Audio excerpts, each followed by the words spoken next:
about kay kanta karon about kung asa man ko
sa inyo ang duha. Ako ang inyong amahan. Salamat kayo.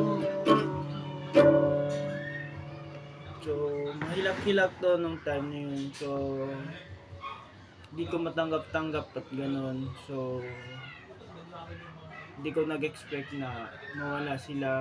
So, time nga hindi na ako matanggap na bilang amahan niya, nawala akong mga anak. So,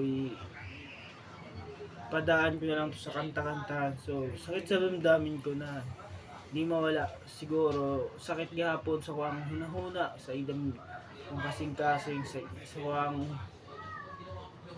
pagkatao nga di na ako madawat. Ang hilak-hilak about sa mga isod nga nato nga niagi nga di na madawat sa akong kinabuhi. So, di nilang tawan o pa-subscribe na lang o sa alang sa tabang sa mo sa kuha sa inyong na inyong katabangan sa kanturan nga mayunta kung may panglawas ito tag ma-recover ang tasanan ta ka-enjoy lang na ako sa magitara kung sa man kung pag-abot ni sa ko ang